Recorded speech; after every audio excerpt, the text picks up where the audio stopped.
we're built to walk uphill. And when you reach the pinnacle of the hill, you want to stop and appreciate the vision, but the next thing you want is a higher hill in the distance, because it's the uphill climb that it's from the uphill climb that we derive our value. And I mean this technically. So almost all the positive emotion we feel, especially the emotion that fills us with enthusiasm, and that's to be filled with the Spirit of God, by the way, because that's what enthusiasm means. That's experienced in relationship to a goal.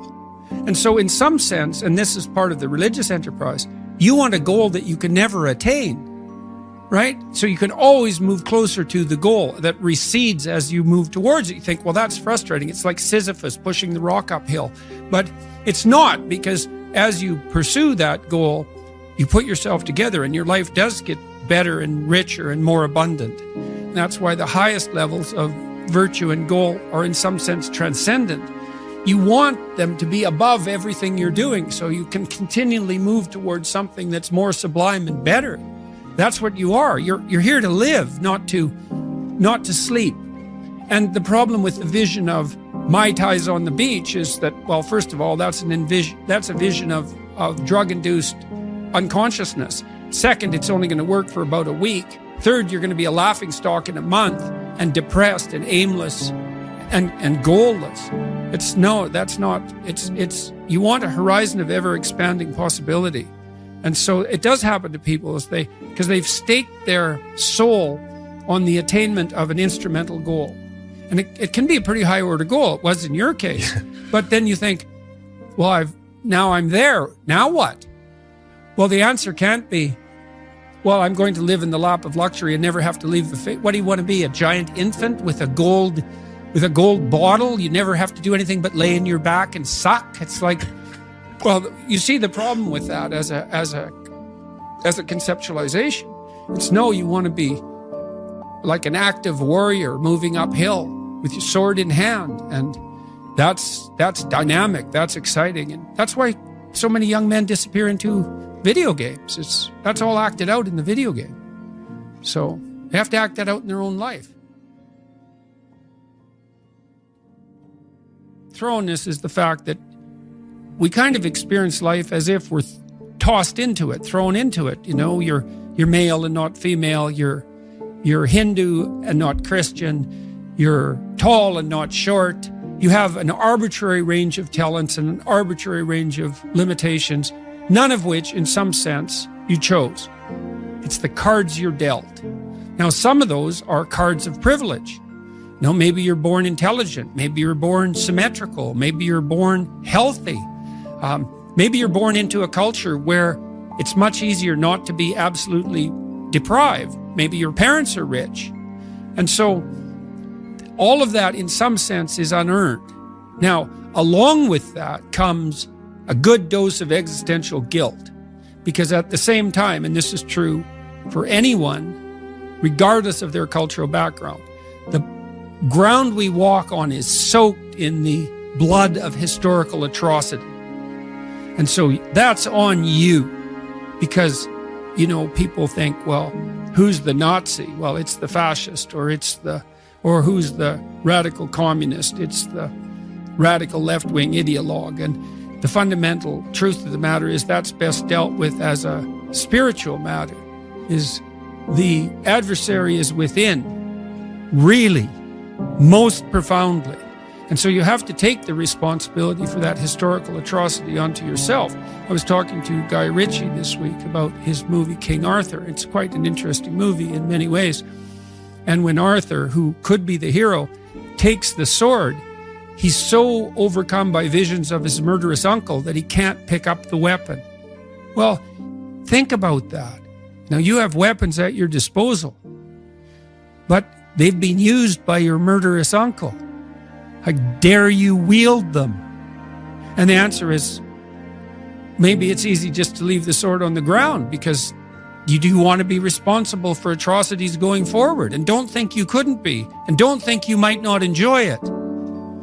And so, the way you pay for your privilege is with your virtue. I mean that most particularly. You have these opportunities and this existential guilt. And the way you expiate that and atone is by doing your best to live the best possible life you can manage, to speak the truth, to treat people with respect, to abide by the principles of the dignity of the individual, and to put your house in order. And that's how you pay for your unearned privilege. All of us. And we all have our privileges and our curses, All of us have that. That's why it's not useful to be envious of people. You see you're a young man, you see someone drive by in a Ferrari with a blonde, and you think, my God, he's got everything. And, the woman in the car is a prostitute who's got a cocaine addiction, and her life is just one catastrophe after another. And he's had to lie and cheat his way into this position, and he's afraid that everything's going to come crashing down on him, and that's what you're jealous of. And it's just not that profound. You don't want someone else's fate. Man, your fate's enough, and your adventure's enough. It's plenty. It's more than you can ever fully realize. And so that's also part of the reason that we all believe that the individual has some intrinsic dignity. It's don't be so sure that your position and your room is so damn trivial. It might be your attitude towards it that's trivial. And if you're in dire straits and dire circumstances, just look at how much opportunity you have to make things better.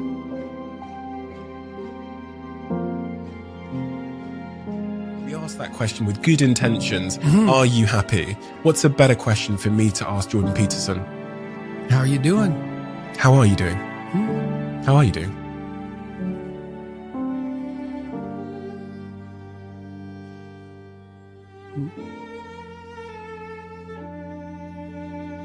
Brilliantly and terribly.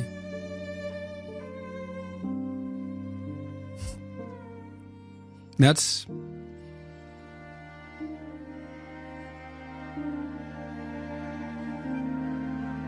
when you listen to a profound piece of music, one that sort of spans the whole emotional experience, it's not happy.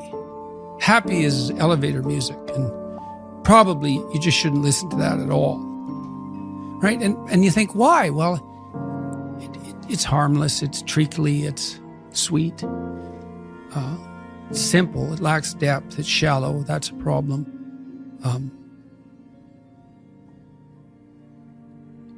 It doesn't have that deep sense of awe and horror, I would say, that is characteristic of the best of all music. You listen to some simple music, so-called. Hank Williams is a good example. The blues cowboy from the 50s who died of alcoholism when he was 27 and whose voice sounds like an 80-year-old man. Simple melody, but there's nothing simple in the song and in the voice. It's deep, it's like the blues. It's like black blues in the States from the 20s, and it was certainly influenced by that tradition. There's this admission of a deep suffering at the same time as you get the beautiful transcendence of the music. And that's meaning, that's awful in the most fundamental sense, but you need an antidote to suffering, and it has to be deep. And deep moves you tectonically, and it's not a trivial thing. But that's better than happiness. And maybe if you're lucky while you're pursuing that and while you're immersed in it, you get to be happy, and you should fall on your knees and be grateful for that when it happens. It's a gift. It really is a gift. And it comes upon you unexpectedly, your happiness, But you aim to climb uphill to the highest peak you can possibly envision. And that's better than happiness.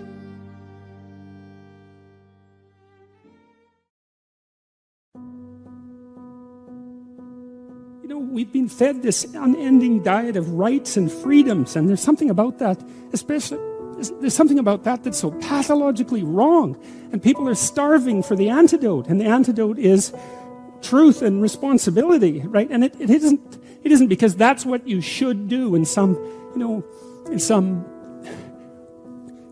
I know better or someone knows better for you what you should do sense. That's the secret to a meaningful life. And without a meaningful life, then all you have is suffering and nihilism and despair and all of that and self-contempt. And that's not good. And so it's necessary for men to stand up and take responsibility. And they all know that and are starving for that message. And the message is more that that's also a good thing to stand up and take responsibility, because you're cursed so much now from when you're young with this notion that your active engagement with the world is part of what is destroying and undermining the planet and adding to the tyranny of the social systems. It's like, how about not so much of that, hey?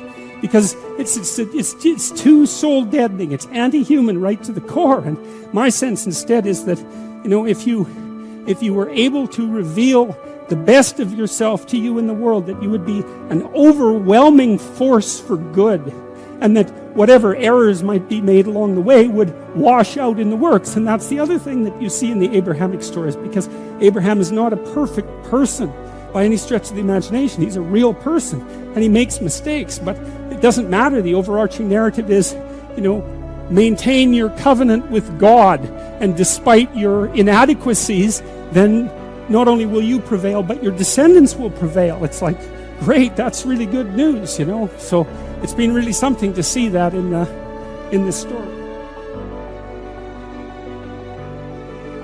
Genuine ethical virtue is it's the only source of resilience and strength that you have. And it's also the place, as far as I can tell, that the meaning that allows you to set yourself against suffering resides.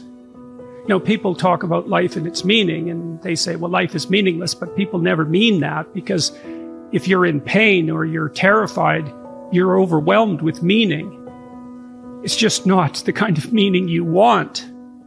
And it's not a reality you can talk yourself out of easily. And that's particularly true of pain, but it can also be true of anxiety. And so the question is there a reliable source of meaning that you can set against that? And what's its nature, if so? And so here's a way of conceptualizing it to some degree. So I'm currently in a rather remote location in Northern Ontario. And one of the advantages to being here is that I can go out on my dock at night and I can look up and see the night sky. And when you see the night sky, when it's pitch black, you are face to face with something as near to the infinite as we can face in a prosaic day-to-day setting. And so there's an experience that goes along with that, and the experience is one of awe and wonder. And awe is a very interesting emotion. Let's say it's unbelievably ancient from a biological perspective. So if you feel awe, your hair might stand up on end. Mm-hmm. And sometimes you get that feeling, chills running down your back, say when you're listening to music that you particularly enjoy. And that's a variant of the reflex that prey animals have when they see a predator. Their hair stands on end so that they look bigger. Now, of course, they don't know that. So part of that feeling of awe is tied to our ancient mammalian heritage. It's a variation of the response we had to a predator. We're in the face of we're facing something much greater than ourselves. Mm-hmm. And so, but there's more to it if you think it through, because when you face the night sky, for example, or you confront something that fills you with wonder and awe, there's also a call to action that's sort of implicit in it. And maybe you think, well, the wolf is calling to the rabbit to be better at defending itself in some sense, to be a better rabbit, because otherwise, man, you're going to be eaten by the wolf. And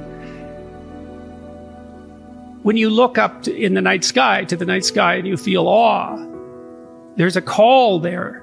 It's part of that experience to imitate that great thing that you perceive. Now, you might say, well, how can you imitate the infinite cosmos as well?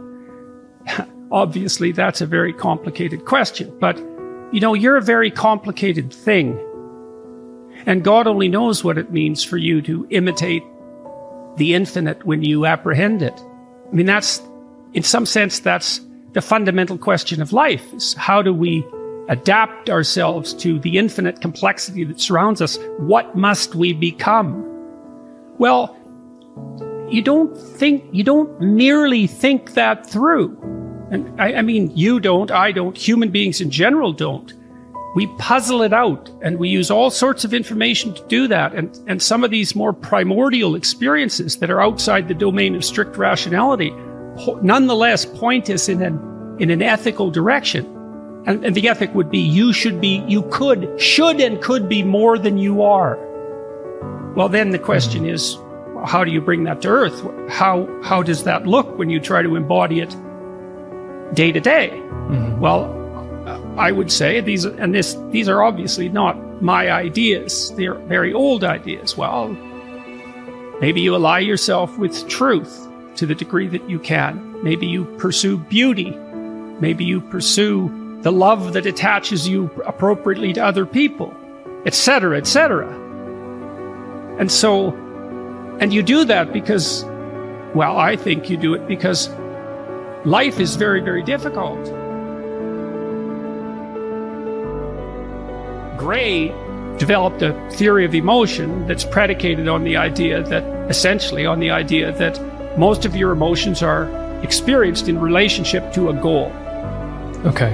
And so you establish a goal, then movement towards that goal, or evidence that you could move towards that goal, makes you happy, produces positive emotion, whereas evidence that the goal is invalid or that you're blocked in some way produces negative emotion. Mm-hmm. So you lay this map on the world. It always has a destination point in mind. There's always a destination point implicit in it or explicit in it. So it works as subtly as this, for example. So if you walk into your room and you want to walk towards something to pick it up, and your room is cluttered because you've been careless, all that clutter manifests itself as an obstacle to your goal and produces negative emotion. And you experience that instantaneously, essentially, and automatically. And so part of the reason, that I encourage people to clean up their rooms, let's say, is, well, it's a microcosm of all this. Your room is part of your experience that you have control over. And it's easy to underestimate its significance. But that's a place you can alter. You can set it up for whatever it is that you're doing. Well, what are you doing? Well, that's the first question you have to ask yourself if you're going to set up your room. It's not trivial. It's hard.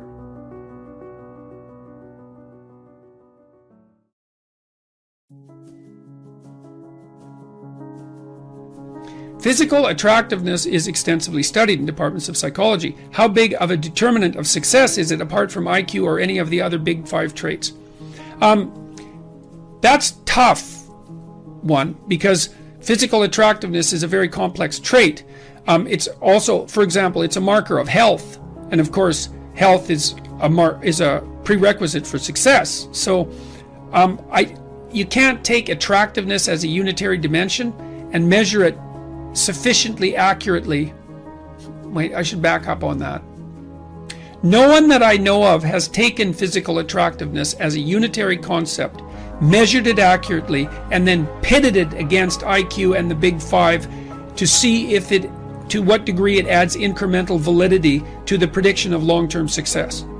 And so I can't give you a technical answer. I can say, well, in a complex job over the long run, IQ accounts for maybe 20% of the variance in success, leaving 80% there for random events and the big 5 traits and connection networks and family background and all those other things, gender perhaps, that all the other things that determine success. We know that people who are physically attractive, though, are given the benefit of doubt by other people.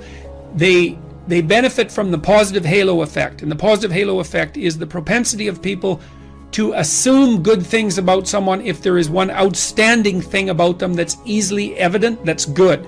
And so if you stand up straight with your shoulders back, so that's rule 1 in 12 rules for life, then people are going to see you as more attractive. If you're symmetrical, you're more attractive. If you're thin but not too thin, you're more attractive. well, and then there's like good skin and good teeth and good hair and all of those things, and proper proportions and youth, and there's a whole slew of things that feed into that. If you are characterized by a plethora of those features, then people are also going to assume that you're more competent and more worth having around, let's say. But the problem is that you are. So separating out the attractiveness from the things the attractiveness is correlated with is very hard. That's why you have to do multivariate analysis. That's multivariable analysis in any complex social science, because a lot of these traits overlap. So, but you can there's some things you can do about that. Postural adjustment is helpful. To work out with weights, that's extraordinarily helpful. That improves your posture and makes you more confident, and you can dress reasonably well and intelligently, and all of those things to help yourself capitalize on whatever attractiveness you can muster.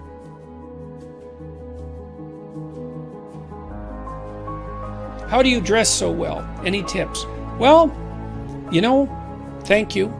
I started buying nice clothes, let's say, this year, really. I had some decent suits before that.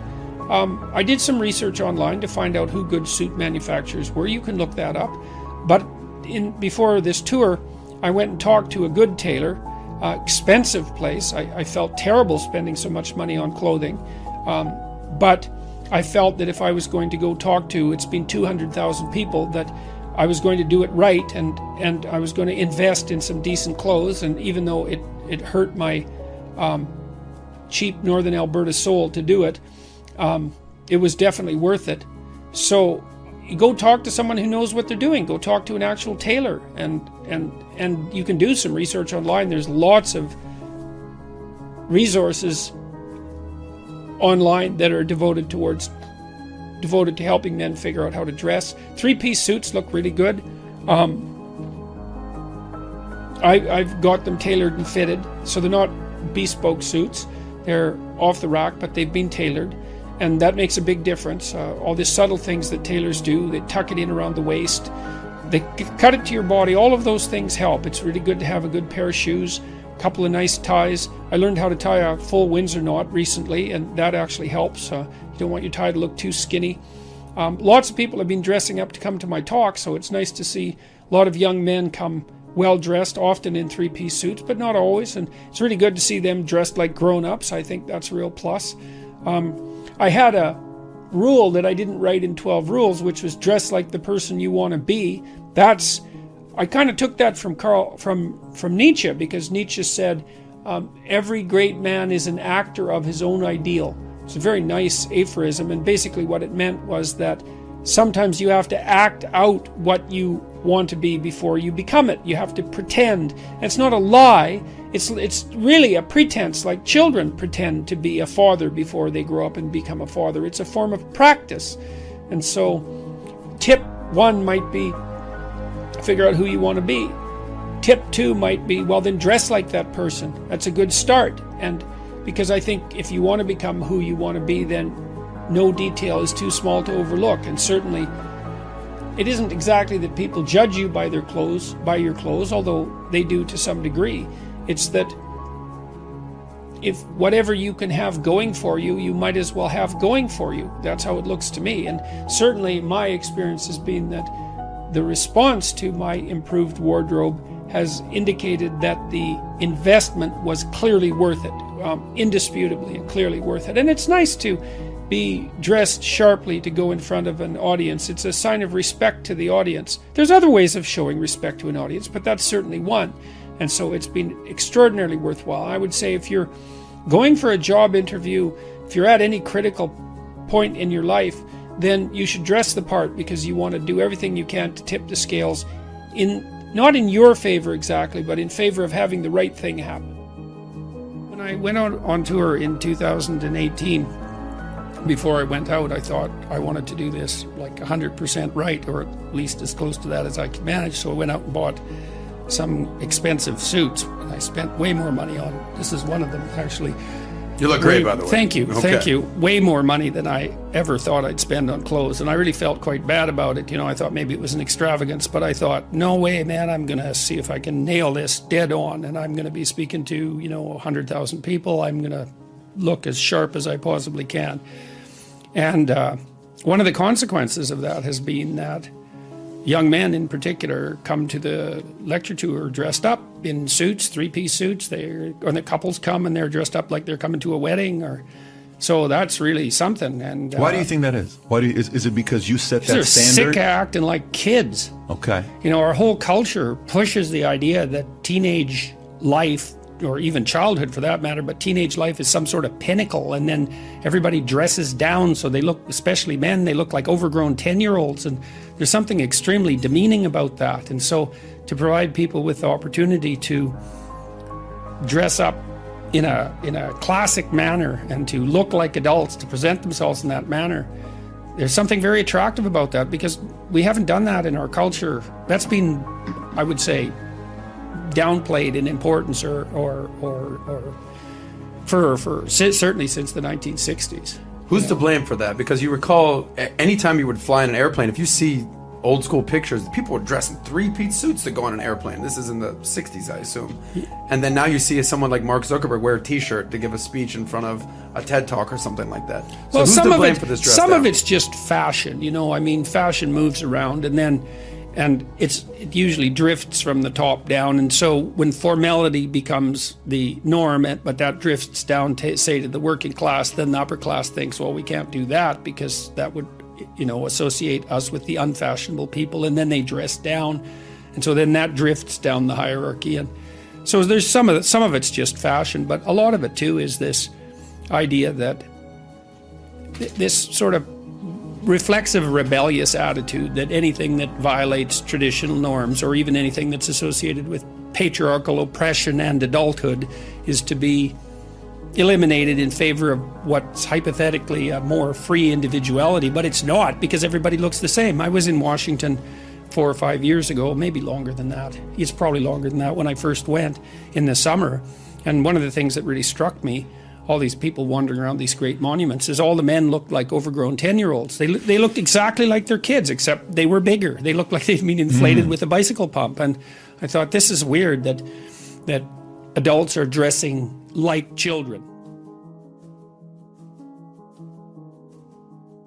I talked to my father about this years ago, because he always wore a suit when he was a teacher. He's still alive. He's a teacher, and he always wore a suit. And I asked him why one day, and he said because it was his way of showing respect for the students.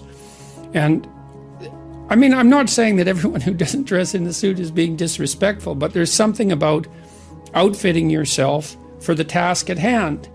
And there's also something about attempting to put some effort into putting your best foot forward.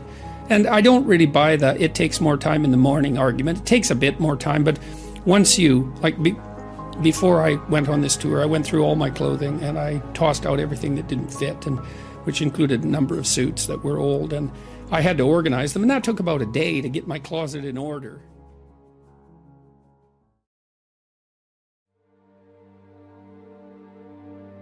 I started doing what I'm doing back in, say, probably 1985, because I realized that one of the pathways to totalitarian catastrophe was deceit at the individual level. This is something that Solzhenitsyn made very much of, Orwell as well, Huxley as well. These great thinkers concluded in the aftermath of these totalitarian catastrophes that there was an integral link between pathology at the individual level, which was fundamentally the willingness to use deceit in an instrumental manner. I'll lie to you to get what I want, and authoritarian catastrophe, and that it was a direct causal link. And I actually buy that argument. I think that's literally true. And so partly what I'm doing, I hope, is helping people walk through thinking about why telling the truth is a good idea. Not only for them, not as a top-down, shake your finger moral injunction, don't lie, you shouldn't lie, but in a detailed manner to explain the relationship between the instrumental use of deceit and the collapse of civilizations. And that connection is way closer than people think. So one person his influences 1,000 people for sure in their lifetime, and sometimes a lot more than that. And 1,000, the next rung out from that, 1,000 times 1,000 is 1,000,000, and the next rung out from that is 1,000,000,000. And so you're always at the center of a concentric circle that 2 rungs out contains 1,000,000,000 people. Well, it turns out that what you do matters. And basically what I'm doing, as I hope, is touring and talking to people face to face in these lectures, for example, and making the case that it's a terrifying case. Everyone says, well, we want meaning in our life. Do you now? Do you now? Because you might ask yourself, what's the more threatening possibility? That nothing you do matters, which means you can pretty much do whatever you want. That's the upside of that nihilistic claim, no responsibility, right? And why not pursue narrow-focused hedonism, since nothing matters anyways? So that's the shadow of nihilism. Or everything you do matters. And it's a lot more terrifying to contemplate that, is that you will be held accountable for everything you do. And I believe that firmly, partly as a consequence of my clinical experience. I never saw any one of my clinical clients ever get away with anything, even once. And you think, well, people get away with things all the time. It's like, no, they don't. They might gain a narrow advantage in one dimension in the short term. But, let's say that you use deceit in your business practices. First of all, that doesn't work very well because people will figure you out. So as a long-term strategy, it's terrible. It just doesn't work. No one is going to play with you if you're a cheat. But let's say that someone asked me the other day, well, what about these dictators that ruled their whole life, and they were at the top of the hierarchy, let's say, and they had all the power. Stalin's a perfectly good example. It's like, didn't he win? Well, everyone Stalin ever talked to lied to him because they were absolutely bloody terrified of him. His country was a nightmare. It was a hell, or as close as we've been able to produce, with the possible exception of the Nazis and the Maoists, but it was up there in terms of hell. And did he rule? Yes, but he ruled hell. And if you think that's a victory, well, go ahead and try it and see how much of a victory it is. Milton Satan said, I'd rather rule in hell than serve in heaven.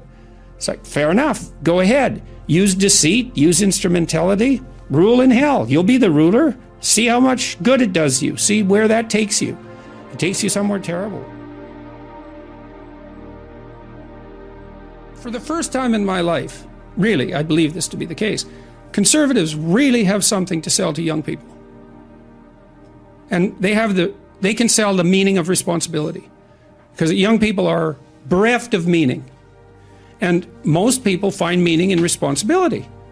And when the right talks about responsibility, they kind of do it in that finger-wagging way that makes conservatives unpopular among young people. You should be responsible. It's like, yeah, you should. Why? Well, because your life is chaotic and meaningless, and you're stuck in this juvenile surreality, and it's really painful for you, and you're anxious and aimless and goalless. And then you look at people who have a life, because maybe you could have a life, and you think, well, what does that life consist of? It's like, well, you have a committed, intimate relationship. There's one. You have friends that you're honest with and playful with. So you have a group of friends. You have a job or a career. You learn how to use your life, your time outside of work in a productive, engaging way. You regulate your susceptibility to the multitude of hedonistic temptations that are in front of you. You pay some attention to your mental and physical health. You make a goal, some goals for the future that are concrete.